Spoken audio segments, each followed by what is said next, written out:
I'm Daphne, 32 female. I live in a modest two-bedroom apartment in a city that never sleeps, a place I earned through long hours and careful budgeting. I'm an accountant, a profession that suits my personality, organized, logical, and perhaps a little too accustomed to balancing the books of others.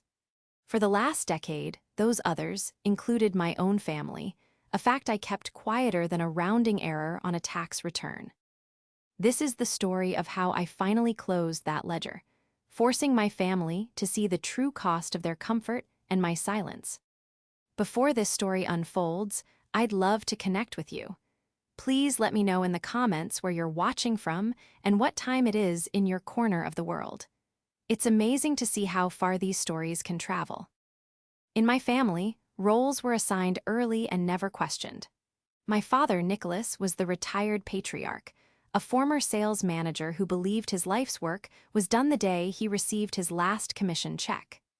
My mother, Martha, worked part-time at the local library, a gentle soul who loved books more than budgets and wielded guilt with the precision of a surgeon. And then there was Millie, my younger sister. Millie was the artist, the free spirit, the one who was destined for greatness, even if that greatness was measured in social media followers rather than financial stability.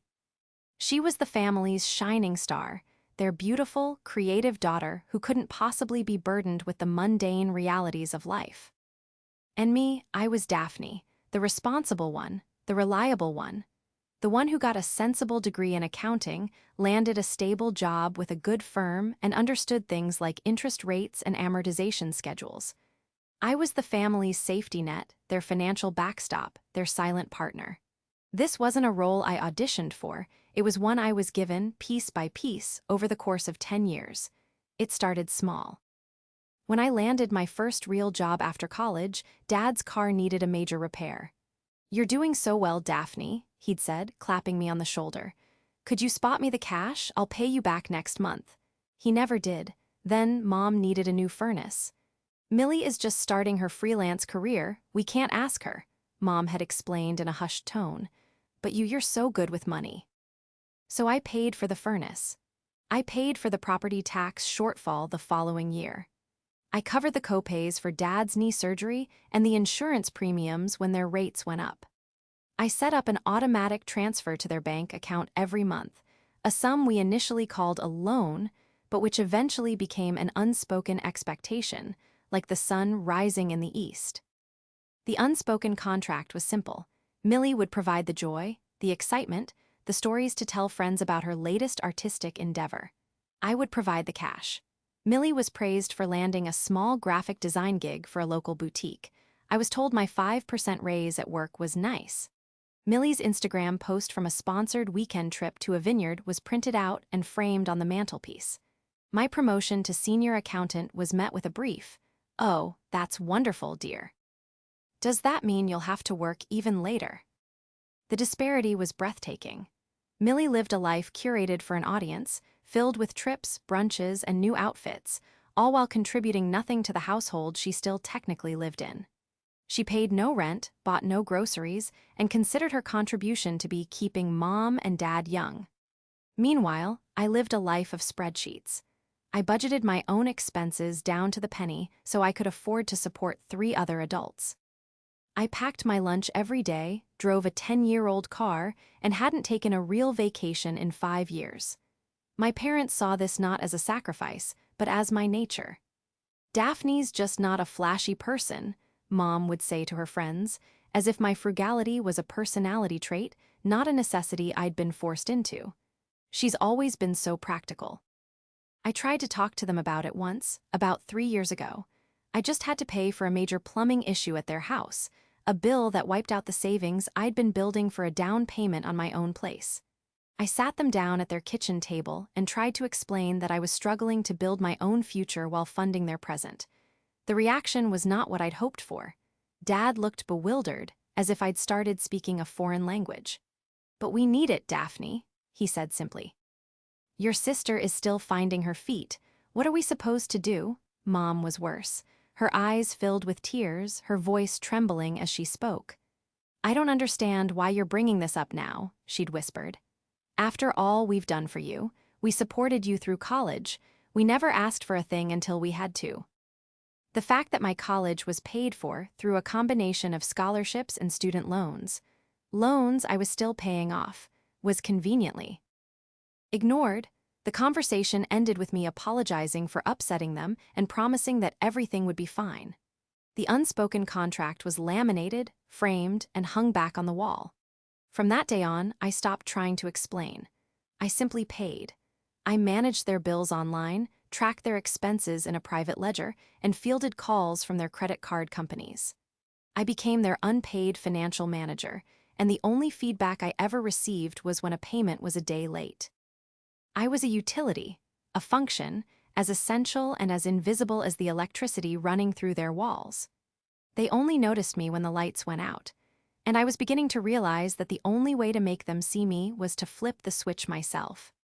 The resentment festered, a quiet, corrosive anger that grew with every glowing mention of Millie's latest triumph and every casual request for just a little more help. The weight of being the responsible one was no longer just a burden. It was starting to feel like a tombstone. The occasion was my father's 62nd birthday, and as usual, the celebration was to take place at the Gilded Steer, his favorite overpriced steakhouse. It was the kind of place with dark wood paneling, leather booths, and waiters who hovered with an air of professional judgment. And, as usual, I was the one who made the reservation and knew I'd be the one discreetly handling the bill when it arrived. My gift to him, a high-end electric toolkit he'd been wanting, was sitting in a neatly wrapped box in my car. It had cost me a significant chunk of my fun money for the month, but birthdays were important. Or so I kept telling myself. I arrived a few minutes early, but the rest of my family was already seated in a large, circular booth. Millie was in the middle, animatedly showing my parents something on her phone. Laughter filled their little corner of the restaurant. As I slid into the booth, the laughter died down. "Daphne, you made it," Mom said, as if my attendance had been in question. Millie was just showing us the mock-ups for her new branding client. It's a new organic skincare line. They're flying her to a spa retreat next month to absorb the brand's ethos. Isn't that marvelous? Nicholas, my father, beamed. That's my girl, a real creative genius. Never know what she'll come up with next. Millie gave a little hair flip, a gesture of faux modesty she'd perfected over the years. "It's just a small project, Daddy," she said, though her smile told a different story. I forced a smile and said, "That sounds amazing, Millie. Congratulations." My own news, that I had been put in charge of a major corporate account at my firm, felt dull and technical in comparison. I decided not to mention it. The dinner proceeded as it always did. My parents asked Millie 100 questions about her work, her friends, her plans for the weekend. They asked me if traffic was bad on the way over. We ordered our food, and I subtly guided my father away from the absurdly expensive Emperor's Cut steak toward the more reasonable filet mignon, a financial negotiation disguised as a dietary suggestion. The conversation eventually turned to Millie's upcoming trip. "I just don't know what I'm going to wear," she sighed dramatically, swirling the red wine in her glass, the expensive bottle I knew I'd be paying for. "I need a whole new wardrobe. Resort chic, you know?" Martha's eyes lit up. "Oh, you should go to that lovely boutique downtown, the one with the linen dresses in the window. They have the most beautiful things," Millie pouted. "I know, but they're so expensive." "My client is covering the trip, but the advance they paid me barely covers my rent and materials." A heavy silence fell over the table. It was a familiar silence, one that I knew was my cue. This was the part of the script where I was supposed to jump in and say, "Don't worry about it, Millie. I can help you out." My hand was literally reaching for my purse before my brain caught up. Not this time. I stayed quiet, taking a slow sip of water. The silence stretched. My parents exchanged a look, a quick, almost imperceptible flicker of confusion and then annoyance. Finally, my mother cleared her throat and turned to me, her voice coated in a thin layer of sweetness. "Daphne, honey, your sister needs to look professional for this trip. It's a huge opportunity for her. You know how important first impressions are." I kept my expression neutral. "I'm sure she'll look great in whatever she wears." Martha's smile tightened. This was not the expected response. She tried again. "It's just that things are a bit tight for us this month, with the roof needing repairs." It was true. The roof did need repairs, and I had already paid the contractor's deposit 2 weeks ago. I knew for a fact that my monthly transfer to their account had cleared 4 days prior. Things weren't tight for them at all. This was the moment, the culmination of a decade of simmering frustration. I could feel the years of swallowed words, of canceled plans, of deferred dreams rising in my throat. My mother, perhaps sensing a shift in the atmosphere, decided to employ her favorite weapon, the comparison. "You know, Daphne," she began, her voice taking on a lecturing tone. "Sometimes I just don't understand you. You're so practical, so sensible, but you don't seem to understand how to support your family emotionally. Why can't you be more like your sister?" She gestured toward Millie, who was now looking down at her phone, feigning disinterest. "She's so generous with her spirit, so full of life. She brings us so much joy." That was it, the final straw, the line that made everything inside me snap into a cold, terrifying clarity. The years of resentment didn't explode out of me in a torrent of anger. Instead, they distilled into a single, calm, and utterly revolutionary thought. My mother wanted me to be more like my sister. Fine. I took a deep breath, letting the silence hang for a moment longer. I looked directly at my mother, then glanced at my father, who was nodding along in agreement. "You're right, Mom," I said, my voice even and steady. "I should be more like Millie." My mother's face relaxed into a triumphant smile. She thought she'd won. "Sure," I continued, a small, humorless smile playing on my lips. "She can handle all the bills from now on." The effect was instantaneous. My mother's smile vanished, replaced by a look of utter bewilderment. Millie's head snapped up from her phone, her eyes wide. But it was my father's reaction that was the most telling. He had been mid-sentence, saying something about how Millie always knew the right thing to say. He stopped. His mouth hung open. Then he stuttered, his jovial patriarch persona crumbling in real time. "Wait, which bills?" The air in our little booth became thick and heavy. The cheerful chatter from the surrounding tables seemed to fade into a dull roar. The room went dead silent when I reached into my purse, pulled out my phone, and opened the password-protected spreadsheet I had so meticulously maintained for the past 10 years. The ledger, my secret burden, and their coming apocalypse. The screen of my phone cast a pale, bluish light on the shocked faces around the table. For years, this spreadsheet had been my private confessional, a silent testament to my sacrifice. It had tabs for each year, columns for dates, categories, and amounts. It was color-coded and cross-referenced. There was household maintenance, a category that included everything from the new roof deposit to the emergency plumber I'd called on Christmas Eve 2 years ago. There was medical expenses, detailing every prescription copay, dental cleaning, and the hefty bill for Dad's cataract surgery. There was a section for debt servicing, which included the monthly payments I was making on their consolidated credit card debt, a financial mess I had untangled and taken on myself to stop the threatening letters. And of course, there was the simple, damning column labeled monthly support transfer. A relentless record of the money that flowed from my account to theirs on the 15th of every month, without fail, for 120 consecutive months. I didn't say a word. I simply turned the phone around on the table so they could see it. I started with the summary page, which showed the grand total at the bottom right, a 6-figure number that seemed to suck all the remaining oxygen out of our booth. My father, Nicholas, leaned forward, squinting. He was a man who understood numbers when they were on a sales report, but this was a language he had long forgotten. "What is this?" he asked, his voice a low rumble of confusion. "It's the ledger," I said calmly. "It's every bill, every repair, every expense I've covered for you and the house for the last 10 years. Martha snatched the phone from the table. Her expression shifted from disbelief to indignation as she scrolled with a shaky finger. "Daphne, this is absurd. We never asked you two to keep a running tab on us. This is what family does for each other. Did I ask you to stop contributing to your own retirement fund to pay for Millie's car insurance?" "No, but I did," I replied, my voice still quiet, but now edged with steel. Did I ask you to put my plans of buying a home on hold indefinitely so you could remodel your kitchen? No, but that's what happened. I pointed to the line item from 3 years prior. Kitchen remodel final invoice, $18,500. Millie tried to laugh it off, a nervous, high-pitched sound that shattered the tension for a moment. Oh my God, Daff, are you serious? You're bringing up that old stuff now? At Dad's birthday dinner? Yes, I said, looking directly at her. Because today, Mom made it clear she wants me to be more like you.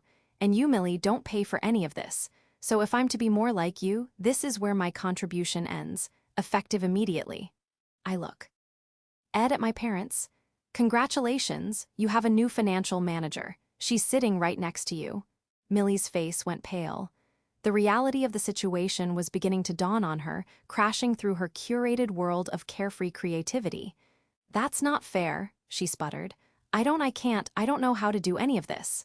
Then you'd better learn, I said, just like I did. My father finally found his voice, a mixture of panic and anger. This is blackmail, Daphne. You're holding us hostage. No, I corrected him. I am resigning from a job I never applied for. A job with no pay, no vacation, and apparently no appreciation whatsoever. The waiter chose that exact moment to arrive with our entrees, a massive platter of sizzling steaks and sides. The sight was so incongruous with the emotional devastation at our table that it was almost comical. He placed the plates down with a cheerful, "Enjoy your meal," and bustled away, oblivious. No one moved. The expensive food sat there, growing cold. The silence that followed was profound. It was a silence filled with the frantic calculations of my father trying to comprehend the numbers, the wounded pride of my mother as her narrative of our perfect family imploded, and the pure, unadulterated terror in Millie's eyes as she realized the free ride was over. Finally, I folded my napkin and placed it on the table. I've lost my appetite, I said, standing up. I reached into my wallet and pulled out $200 bills, placing them on the table. This should cover my meal and a portion of the wine. The rest is up to you. My mother looked up at me, her eyes pleading. Daphne, don't do this. We can talk about this at home. No, we can't, I said. Because for 10 years, every time I tried to talk about it, you told me I was being selfish. You told me I was wrong. Tonight, you told me to be more like my sister. I'm just taking your advice. I turned and walked away from the table, not looking back. The weight in my chest, a constant companion for so long, felt infinitesimally lighter. I didn't feel triumphant or victorious. I just felt quiet. As I pushed open the heavy glass doors of the restaurant and stepped out into the cool night air, I heard my father's voice, raised in panic, call my name. I kept walking. The silence I left behind was their problem now. I had a spreadsheet full of it, and I had just handed them the bill. The first 24 hours were silent. I half expected my phone to blow up the moment I got home from the restaurant, but there was nothing. No angry texts, no tearful voicemails, just a profound and unsettling quiet. It was the calm before the storm, and I used the time to shore up my defenses. I changed the passwords on all the online utility accounts I managed for them. I logged into my bank and canceled the automatic monthly transfer to their account. The finality of that click was terrifying and exhilarating. I felt a pang of guilt, a lifetime of conditioning whispering that I was a terrible daughter, but I pushed it down. This wasn't punishment, it was a boundary. It was the end of the unspoken contract. The first call came on Tuesday afternoon, less than 48 hours after the dinner. It was my father. His tone wasn't angry, but strained, like a man trying to read an instruction manual in a language he barely understood. Daphne, he said, his voice tight. The power company sent an email. It says our automatic payment was declined. I tried to log in, but the password isn't working.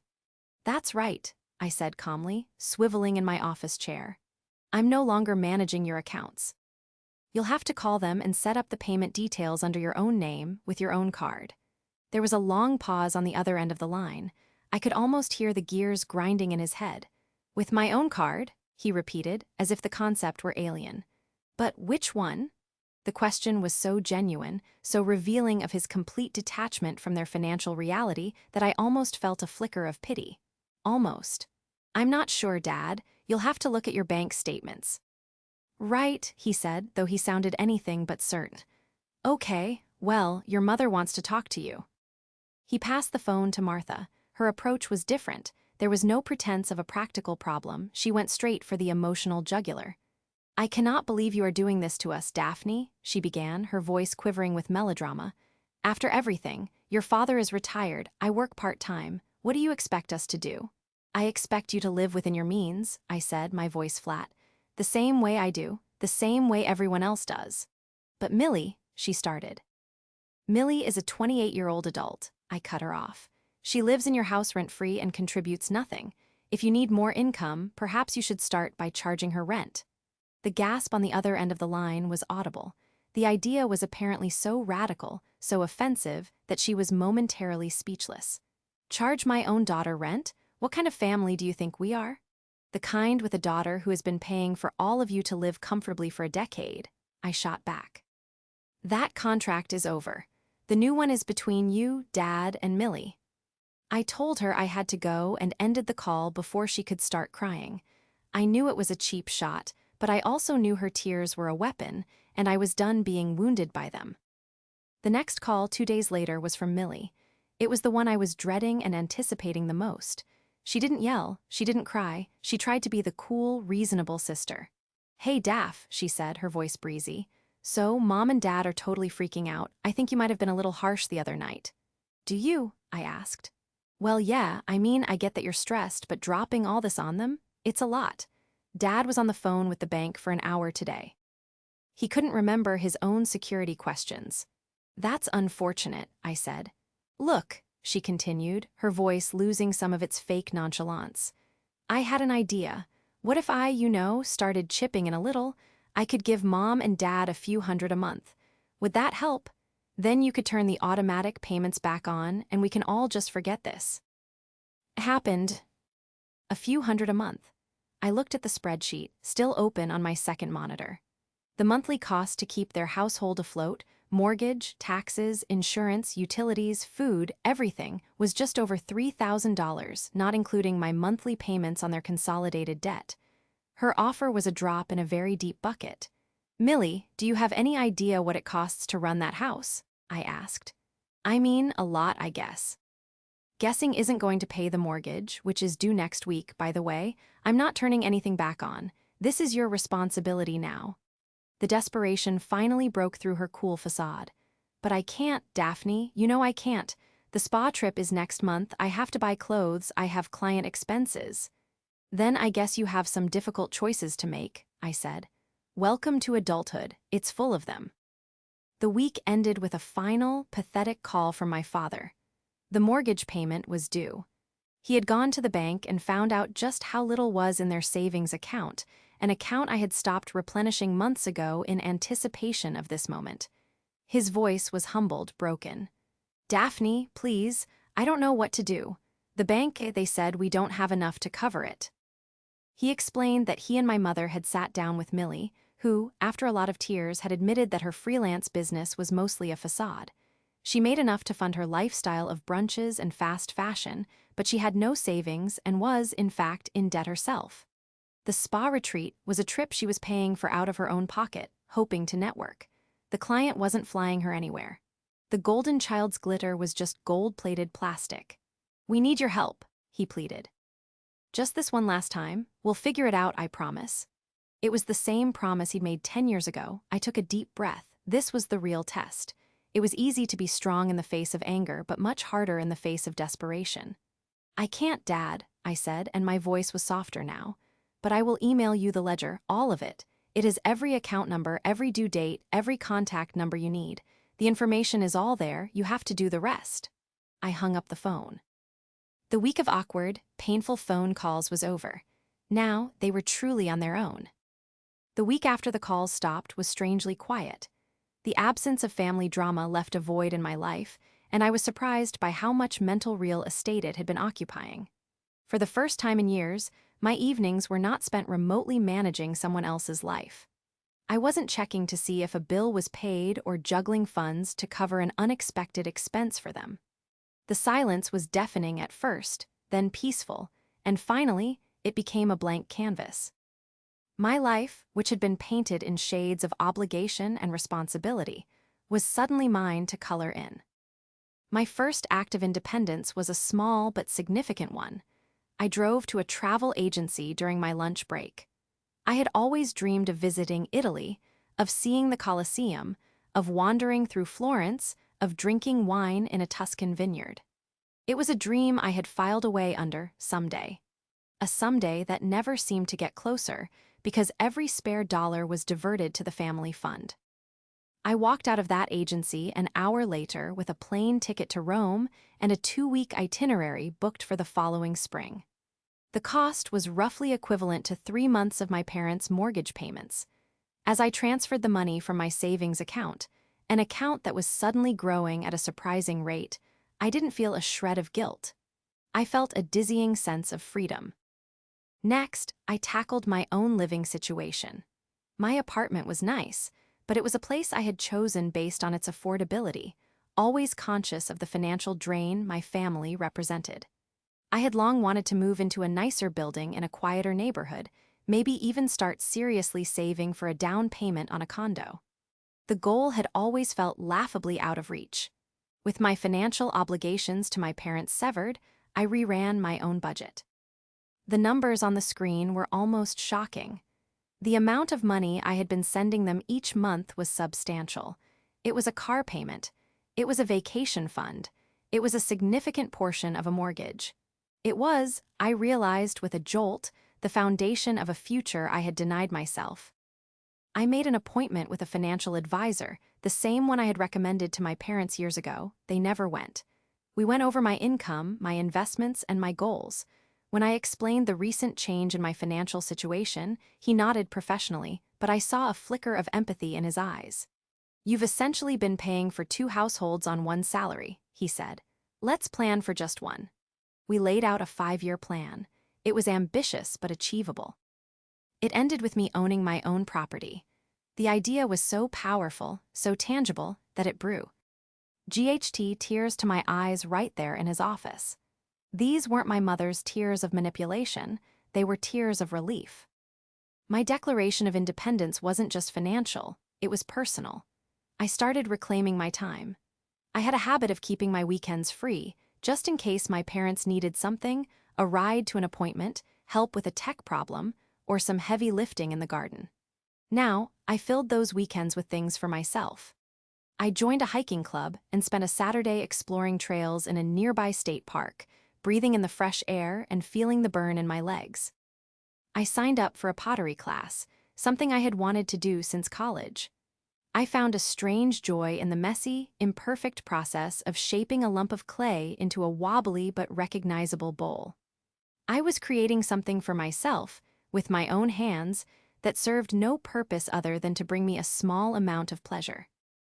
I also reconnected with friends I had drifted away from, friends who had stopped asking me to go on weekend trips or out to nice dinners because my answer was always a regretful, "I can't, I have to save money." When I called my old friend Sarah and suggested we get tickets to a concert, she was surprised and delighted. "Really? That's great," she said. "I thought you were in permanent hibernation." Over dinner that week, I told her everything. She listened patiently, shaking her head in disbelief. "Daphne, I had no idea it was that bad," she said. "I'm so proud of you for finally putting your foot down." Her validation was like a balm on a wound I didn't know was still so raw. I had been so isolated in my role as the family fixer that I had forgotten what it felt like to have someone on my side. In the midst of all this, I found the ledger, my spreadsheet of sacrifice, still open on my computer. For a moment, I considered deleting it, erasing the last 10 years of servitude. But I stopped. It wasn't just a record of my money, it was a record of my life. It was a testament to my resilience and, in a strange way, my strength. It was the document that had set me free.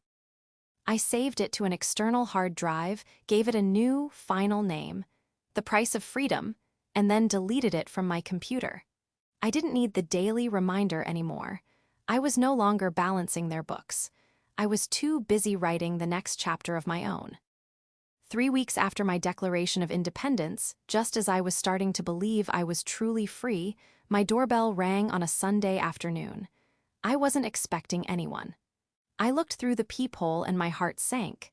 It was my entire family, Martha, Nicholas, and Millie, standing on my doormat like a grim delegation. They looked haggard.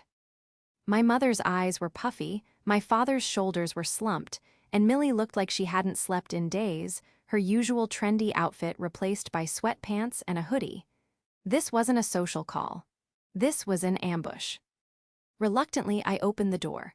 "What are you doing here?" I asked, my voice devoid of warmth. I made no move to invite them in. My mother, Martha, pushed past me gently. "Daphne, we need to talk, all of us as a family." The other two shuffled in behind her, looking around my apartment as if seeing it for the first time. I closed the door, crossing my arms over my chest. The peaceful sanctuary I had been building was suddenly contaminated. "We've talked," I said. I made myself very clear. "No," my father said, his voice heavy. "You made a decision, but we didn't talk. We didn't have a say." This was their strategy, to frame my boundary as a unilateral, unfair decree.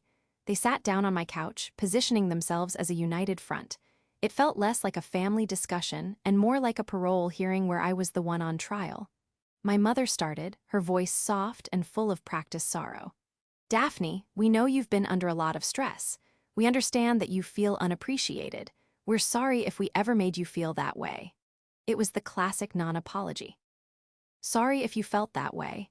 But what you've done, it's tearing this family apart. We're drowning." My father jumped in, laying out the grim reality they were now facing.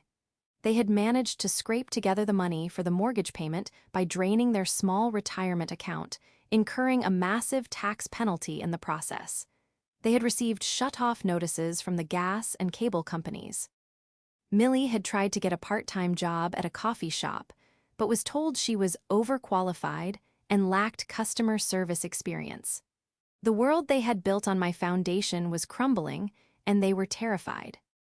"We came here with a proposal," Nicholas said, shifting into his old sales manager persona.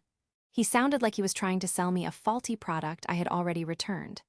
"We've all talked. Millie has agreed to contribute $500 a month to the household. Your mother and I are going to slash our budget. No more eating out, no more unnecessary purchases. If you could just agree to reinstate half of your previous monthly support, just for a year or so, we can make this work. We can get back on our feet." I stared at them.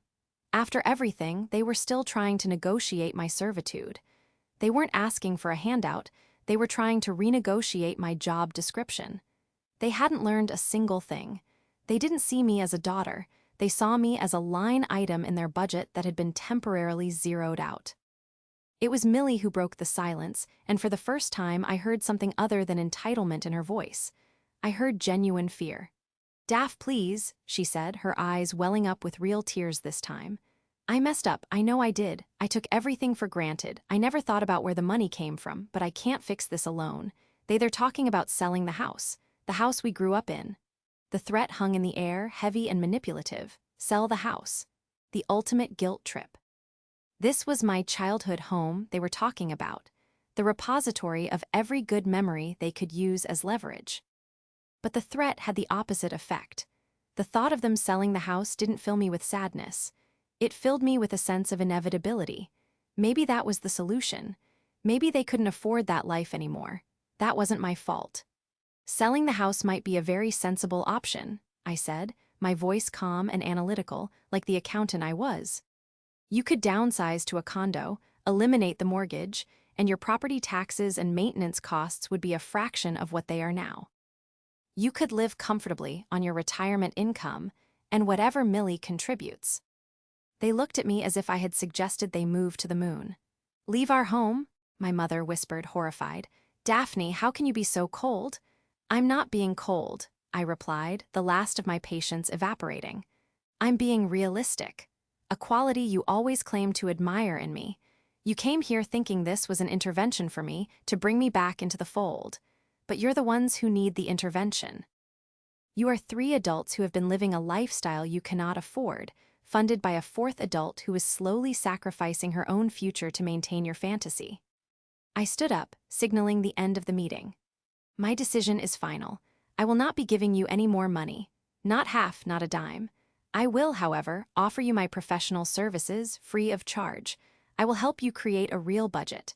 I will help you research smaller, more affordable homes. I will help you navigate the financial reality you are now in. That is my final offer. The silence in the room was thick with their shattered expectations. They had come for a lifeline, and I had offered them a calculator. My father stood up, his face a mask of disappointment. So that's it then, you're choosing money over your family. No, Dad, I said, looking him straight in the eye. I'm choosing myself, for the first time. You should try it sometime. They left without another word. As the door closed behind them, I didn't feel anger or sadness. I felt a profound sense of peace. The intervention had worked, just not on the person they had intended. The months following the intervention were transformative. My family took my final offer, though not in the way I expected. They didn't call for budget advice or help with real estate listings. Instead, my offer of professional help was met with a stony, resentful silence. They were trying to punish me with their absence, not realizing that their absence was the greatest gift they had ever given me. The quiet was no longer a void, it was my life. It was filled with the sound of my own thoughts, the music I liked, and the laughter of friends. True to their fears, they had to sell the house. I found out through a mutual family friend who mentioned seeing the "for sale" sign on their lawn. A part of me felt a small, nostalgic pang for the home I grew up in, but it was quickly overshadowed by a sense of rightness. The house had become a gilded cage for all of us, a symbol of a life they couldn't sustain and a responsibility I couldn't bear. They downsized to a small, 2-bedroom rental apartment in a less expensive part of town. Nicholas, my father, had to take on a part-time job as a greeter at a large hardware store. The irony was not lost on me. The man who once managed a team of salespeople was now responsible for handing out shopping carts and saying, "Welcome." My mother, Martha, increased her hours at the library. But the biggest change was in Millie. Faced with the stark reality of needing to pay rent and contribute to bills, her influencer facade crumbled completely. The sponsored trips and boutique clothing hauls disappeared from her social media, replaced by a long, uncharacteristic silence. She eventually got a full-time job in the marketing department of a local insurance company. It wasn't glamorous. It wasn't creative, but it was stable, and it came with a regular paycheck. For the first time in her life, Millie was living in the real world, and from what I heard, she was miserable but coping. The dynamic between us had fundamentally shifted. I was no longer the boring, practical one. I was the one who had escaped. She was no longer the shining star. She was just another person working a 9-to-5. Meanwhile, my own life was blossoming. My trip to Italy was everything I had dreamed of and more. I ate pasta in Rome, saw Michelangelo's David in Florence, and cried at the beauty of the Amalfi Coast. I sent no postcards home. It was my journey, my experience, my money. When I returned, I threw myself into the 5-year plan my financial advisor and I had created. I was aggressive with my savings, and my investments grew. Within 2 years, I had saved enough for a 20% down payment on a beautiful 1-bedroom condo in my dream neighborhood, with a small balcony overlooking a park. The day I signed the closing documents was one of the proudest moments of my life. I had built it myself. Every brick, every dollar was mine. About a year after they moved, I received a tentative email from Millie. It was short and awkward. It said, "Hi Daphne, I was doing my taxes and had a question about deductions. You're the only person I know who understands this stuff. Could I buy you a coffee?" I hesitated for a full day before replying. I agreed to meet her at a neutral coffee shop downtown. She looked different, older, more tired, but also more grounded. She asked her tax question, which I answered. Then she looked down at her cup and said the words I never thought I would hear. "I'm sorry," she said, her voice quiet. "I was a spoiled brat. I had no idea what you were doing for all of us. I get it now. It must have been so hard." It wasn't a perfect apology, but it was real. It was the start of something new. We didn't magically become best friends, but we started to build a new relationship, one based not on assigned roles, but on a shared, difficult reality. I have limited contact with my parents. We exchange polite texts on birthdays and holidays. They have never apologized, and I have never asked them to. They live their life, and I live mine. The chasm between us is too wide to be bridged by a simple "I'm sorry." It would require an acknowledgement of a decade of inequity, and that is a truth I don't think they will ever be able to face. Sometimes, when I'm sitting on my balcony, watching the sunset over the park, I think about the ledger. I think about that six-figure number and everything it represented. It wasn't just money. It was my time, my youth, my opportunities, my dreams. I had paid an incredible price for their comfort. But in closing that ledger, in drawing that final, immovable line in the sand, I had finally purchased something invaluable, my own life. And every single day, I rebuild it, one hard-earned, peacefully paid receipt at a time.